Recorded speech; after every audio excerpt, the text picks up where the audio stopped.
I'm going to dive deep into the world of traditional saving accounts and see if they're really as much of a trap as people say. Traditional savings accounts have long been viewed as a safe haven for our money, a place where we can stash our cash and watch it grow over time. But with the rising costs of living and fluctuating economic conditions, many are beginning to question whether these accounts truly serve our financial best interests.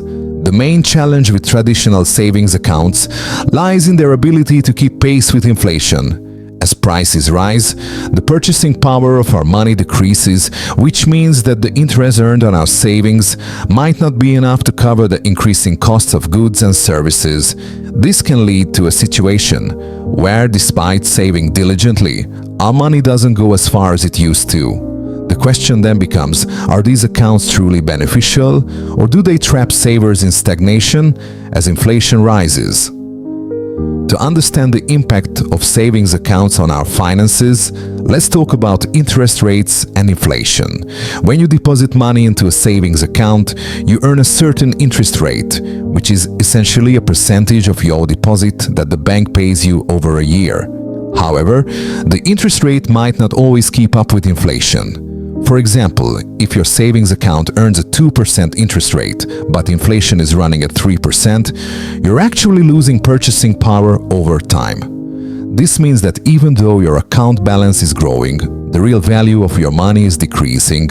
The effects of inflation on savings can be subtle but significant over time. Imagine you have $10,000 in a savings account earning a 1.5% interest rate, which translates to $150 in interest over a year. If inflation is 2%, the purchasing power of your $10,000 decreases by 2%, or $200. By the end of the year, not only did you not gain any purchasing power, but you actually lost $50 in real terms. This example illustrates how traditional savings accounts might not be as effective at preserving wealth as we think. The combination of low interest rates and rising inflation can have a profound impact on the real rate of return on savings accounts. What this means is that after accounting for inflation, the actual growth of your savings might be much lower than what it seems. For instance, if the nominal interest rate on your savings account is 3% and inflation is also 3%, your real rate of return is essentially zero. This reality can be quite a shock to savers who thought they were making progress.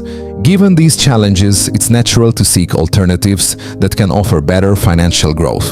High-yield savings accounts, certificates of deposit, CDs and investments in stocks or bonds can offer higher returns, but they come with their own set of risks.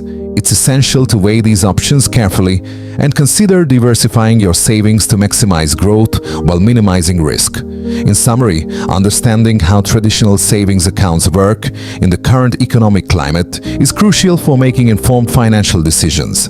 These accounts might not be as safe or beneficial as they seem, especially when inflation is high. If you've had similar concerns or experiences with savings accounts, I'd love to hear about them in the comments. Don't forget to check out my other videos on personal finance strategies for more insights on how to grow your wealth effectively.